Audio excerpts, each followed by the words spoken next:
La paracha de cette semaine nous parle de la mitzvah de Hashavat Aveda.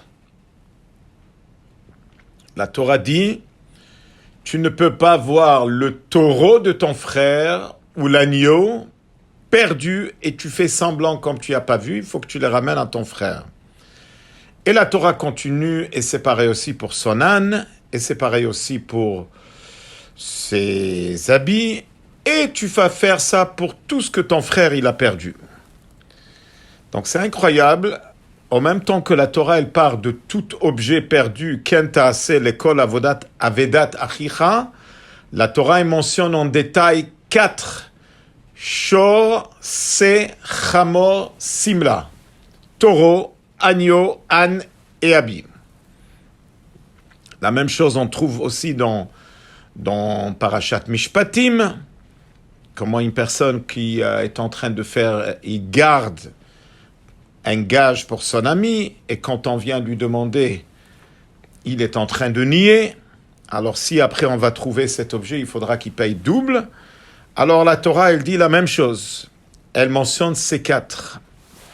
La Gemara dans Masechet Baba Metzia, Daf Chav Zayin, elle pose la question, pourquoi la Torah elle doit mettre en détail ces 4 objets, puisque la Torah a déjà dit en général que voilà ce que tu vas faire pour tout ce que ton frère a perdu. Et intéressant que sur cette question, il y a une explication extraordinaire du Tzemach Tzedek et son fils, le Rabbi Maharash.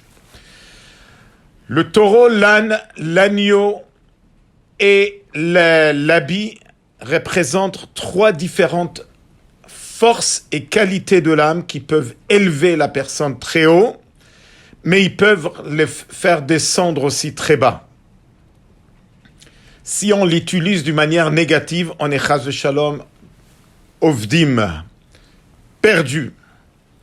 Et ça, la Torah, elle dit qu'il y a une mitzvah de ramener cette force qui a été perdue. Si toi, tu forces, tu sens que ces forces ont été perdues, il faut que tu les ramènes vers toi-même. Qu'est-ce qui représente le taureau? Le taureau représente la chaleur, une personne qui est pleine de chaleur et de vie. Qui veut dire, en général, la chaleur, c'est quelque chose que les gens y cherchent. Les gens y cherchent quelque chose qui va les faire bouger. Les gens ils vont aller payer de l'argent pour voir un film émouvant, pour entendre une histoire de vie difficile. S'ils n'ont pas réussi à faire pleurer les gens, c'est comme si ils n'ont pas réussi leur mission. Mais attention, la question de quoi on est ému. Tu peux être ému des choses qui vont te faire vider, ou bien tu vas être ému de quelque chose qui ont de grandes valeurs. Voilà une histoire qui a été publiée, ça fait pas longtemps, une personne qui a ouvert la télévision, il était en train de voir un film qui était, pour lui, c'était assez émouvant, et à côté, il y avait une carrosse, et c'était son fils. Et tout d'un coup, son fils se réveille et commence à pleurer. Et le papa, il veut pas rater ce film. Alors, il essaye de le faire taire et rien à faire. Son fils, il pleure encore plus fort. Alors là, il perd sa patience et il commence à bouger la carrosse. Il essaye de tout faire pour qu'il se calme, mais ça n'a pas aidé. Alors là, il a une idée brillante. Il a pris le coussin qu'il avait derrière lui, il l'a mis sur l'enfant, avec l'idée de le reprendre en quelques minutes. Mais il était tellement attiré vers ce film que ça a duré longtemps. Et malheureusement, cet enfant a été étranglé. Une histoire tragique qu'il était tellement attiré vers ce film et que ça a amené à cette tragédie. Quand une personne, il a beaucoup de chaleur des bêtises de ce monde, ça, c'est un taureau perdu, un feu étranger. Mais attention, la chaleur du taureau peut être aussi positive. Ça peut être une chaleur de faire du bien, de la prière, de faire une mitzvah, de l'étude de la Torah. Cette chaleur, non seulement qu'elle est importante, mais elle est essentielle. Et voilà comment nous, on doit mettre vers quelle direction on doit diriger notre chaleur. Une fois, il y avait un chassid qui s'appelait Reb Mendel Futerfas. Et lui, il a dit, si tu sens, toi, un taureau qui t'attire vers des affaires négatives, que tu saches que c'est un appel du feu qui se trouve en toi. Je suis là, je suis à l'intérieur de toi. Pourquoi tu m'enterres? Pourquoi tu ne me laisses pas sortir? Pourquoi tu es tellement sec? Quand le feu veut sortir d'une manière négative, en réalité, elle est en train de te dire, si tu ne vas pas m'utiliser comme il faut, eh ben, je vais trouver le chemin à sortir. C'est dommage que ce soit dans un chemin négatif. Voilà ce que la Torah elle demande, de ramener le taureau, ramener dans sa place, avoir une chaleur dans la Kedusha. Et là, on passe à l'âne. L'âne est le contraire du taureau. Le taureau qui est plein de chaleur, mais l'âne, il est froid, glacé. Nos sages disent, la Gemara dit sur le Chamor, Chamra bitkufa Tammuz krirale. Même quand c'est la saison du mois de Tammuz, c'est le mois de juillet, il fait très chaud, lui il a froid. Voilà une histoire qu'un chaliach raconte, un chaliach qui habite en Belgique.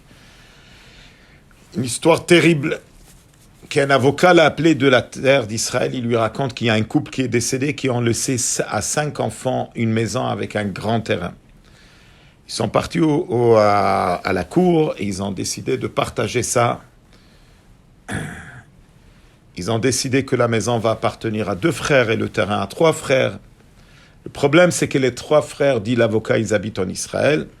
Mais il y a un qui habite en Belgique et ça nous prend la signature de ce 5e frère. Et puisque les frères ne sont pas en contact avec lui, est-ce que toi, le chaliach en Belgique, tu peux faire quelque chose? Le chaliach, il raconte, quand il m'a donné son nom au début, je ne savais pas de qui on parle. Mais après, quand il m'a envoyé sa photo, j'ai reconnu la personne. C'est une personne que Dieu préserve. Il se promène dans la rue, il ramasse de l'argent, des garbage, il dort sur les bancs. Et quand il a trouvé, il lui a dit « Viens chez moi au bureau, j'ai une bonne nouvelle pour toi ». Et quand il a rentré, il lui a demandé « Est-ce que tu as entendu pour le décès de tes parents ?» Il a dit « Oui ». Il lui a dit « Tu as gagné à la loterie. Tu sais que tu as un héritage et toi et ton frère, vous avez reçu la maison, ça coûte beaucoup d'argent. Je te paye un billet d'avion, va en Israël et tu vas vivre maintenant une vie en abondance. Si tu ne veux pas vivre en Israël, tu peux vendre la maison et retourner ici. Tu vas avoir beaucoup d'argent dans ton compte en banque. » Il écoute ce que je suis en train de lui dire, mais ses yeux sont éteints. Il répond froidement « Ok, j'entends. » Et le chaliach, il raconte « J'ai pensé comment je vais l'allumer. Où tu vas manger ce soir? Je ne sais pas. Où tu vas dormir ce soir? Je ne sais pas. » Et je lui dis, tu as l'occasion de ta vie, tu peux voyager comme un roi, tu vas vivre dans cette maison, tu vas la vendre. Et ça fait déjà, et il est parti, ça fait déjà quelques fois que j'essaye et je lui demande de faire cette faveur à soi-même, et ça n'aide à rien. À la fin, il a signé, mais il n'a pas encore pris sa part. Voilà jusqu'à où une personne il peut descendre, devenir froid, glacé, et il est capable de changer sa vie, mais il n'est pas prêt. Il y a des gens que quand on leur donne de critiques, ils s'énervent, ils sont en colère, ils sont en train de maudire. Il y a des gens que quand ils entendent de critiques, ils se renferment, ils deviennent très glacés. En réalité, celui qui est en train de maudire et celui qui est en train de s'énerver, on peut penser qu'il est pire de celui qui est glacé, mais en réalité, c'est le contraire. Quand il y a de la colère, ça veut dire qu'il y a encore une connexion entre celui qui critique et celui qui entend. Mais quand c'est glacé, ça veut dire que ces gens-là sont déconnectés. C'est comme un couple. Quand la femme dit « je suis très blessé de ce que tu as dit », ou le mari dit « je suis très énervé sur elle », encore il y a une connexion, mais quand quelqu'un du couple il dit « ah ben, ça m'intéresse, mais il ne m'intéresse plus », alors là, c'est vraiment grave. Bon, à l'époque de la Shoah, il y avait des gens qui ont perdu la volonté pour vivre. Ils étaient en train de se promener avec un petit morceau de pain dans les mains. Ils ne voulaient même pas le manger. Ils étaient avec des yeux éteints. Ils ont perdu la volonté pour vivre. C'est incroyable. Ils avaient comme une mélange de la mort et la vie ensemble. Dans la prière qu'on va dire à Rosh Hashanah et Kippour, dans Netan et Tokef, c'est marqué qui va être jugé par l'eau, qui va être jugé dans le feu. Le grand rabbin, le rabbin Israël Meir Lau, il dit que dans la Shoah, il y avait ceux qui ont été brûlés par le feu. Ce sont les saints qui sont morts dans tous ces camps. Mais il y a ceux qui ont tenu, qui ont traversé la Shoah, mais ils sont morts à l'intérieur. Ça, c'est des gens qui sont morts avec l'eau. Ils sont restés avec leur corps, mais le désir, l'envie pour vivre a été enlevé. Comme une personne qui s'est noyée, son corps est resté intact, mais il n'y a plus de vie. Alors, voilà le côté négatif de l'âne. Il est glacé quand il entend quelqu'un qui est en train de souffrir, ça lui dit rien, il n'a aucune motivation. Et là, il faut ramener cet âne perdu à son patron. Il faut avoir une personne, il faut qu'il soit froid pour dire la shonara, pour des autres bêtises dans ce monde. C'est là où il faut être froid. Et là, on lui dit, il y a le troisième, c'est l'agneau. L'agneau, c'est celui qui suit le troupeau. Il n'a aucune direction. Il ne cherche pas la vérité. Quand Abraham, on allait le jeter dans le feu, lui, il était tellement attaché vers Dieu qu'il était prêt à mourir. Son frère Haran, il a dit, si mon frère, il va être sauvé, alors je vais savoir que sa émouna est vraie, moi aussi, je vais être prêt à me jeter dans le feu. Eh bien, Abraham, quand il a été jeté dans le feu, il a été sauvé, mais Haran a été brûlé. Abraham a été sauvé parce qu'il croyait vraiment. Mais, par contre, Haran, c'était différent. Alors, la Torah, elle est en train de nous dire, tu as des forces qui se trouvent en toi, et il faut les diriger. Il faut les diriger vers la bonne direction.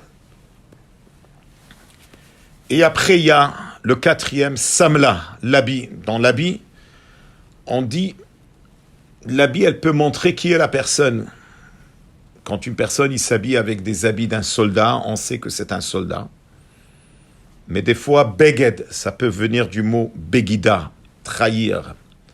Il y a des gens que leurs habits, c'est juste, c'est qu'il est en train de se montrer. Il a une montre relax, il a une voiture, tout ça pour, soi-disant, qu'on voit qui il est. Mais en réalité, il est loin de la vérité. Quand Yaakov il est rentré pour s'habiller les habits de Esav, il est rentré chez son père.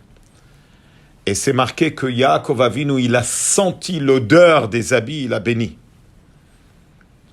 Bon, ça veut dire qu'il a senti que c'est les habits de Esav. Mais le Medrash, il dit qu'il a senti l'odeur de Bogdav. Ceux qui se sont... Il a senti comment Yaakov Avinu, il ne va pas suivre le chemin de Esav. Et c'est ça qu'il a causé pour donner la bracha. Le Medrash raconte une histoire que quand les Romains ils ont conquéri Israël, ils voulaient rentrer dans le Beth Amikdash. Mais ils savaient qu'il y a un Dieu dans ce monde et que c'est dangereux pour énerver Dieu. Qu'est-ce qu'ils ont fait? Ils ont dit le premier juif qui va rentrer dans le Beth Amikdash, qui prend pour lui le premier Kéli qui va sortir. Alors il y avait un juif converti qui s'appelait Yosef Meshita. Il a sorti la menorah. Quand ils ont vu la beauté de la menorah, ils ont regretté. Ils ont dit, rentre à l'intérieur, prends un autre Kéli avec toi. Yosef Meshita, il ne voulait pas. Il a dit, non seulement que j'ai énervé Dieu une fois, tu veux que je l'énerve une deuxième fois? Ils l'ont supplié, ils l'ont promis, rien à faire. Alors là, ils l'ont fait souffrir. Et il était en train de crier, pauvre moi que j'ai énervé mon Créateur. Et les Romains, ils l'ont fait tellement souffrir que son âme est sortie. Il y a la voix céleste qui est sortie, ils ont dit qu'il est Mezouman le Chaye Haolam Haba. Qui dit le pasuk Vayareach et reach bogdav, les habits d'un juif, ils peuvent avoir l'air d'un converti, de quelqu'un qui se conduit d'une manière négative, mais en réalité, ce sont ces habits, ces bogdav, ils sont en train de trahir, ils sont en train de présenter quelqu'un de faux, parce qu'à l'intérieur de lui, il est bon. Yosef Meshita, c'était quelqu'un qui était connecté à Dieu. Il y a des gens qui sont habillés avec des beaux habits, mais au-dessous des habits, c'est pas un être humain. Il y a des gens qui sont habillés avec des habits déchirés, mais ils sont, de la vue extérieure, il a l'air sombre, mais c'est un homme très très précieux. Alors c'est ça que la Torah est en train de nous dire dans la paracha de cette semaine, qu'il faut s'occuper de ces 4, Shor, Chamor, Se, Samla, et les ramener vers Dieu. On souhaite à tout le monde un très bon Shabbat, Ktiva Vachatima Tova, Shana Tova Umetuka, et une année de Géoula. Shabbat Shalom.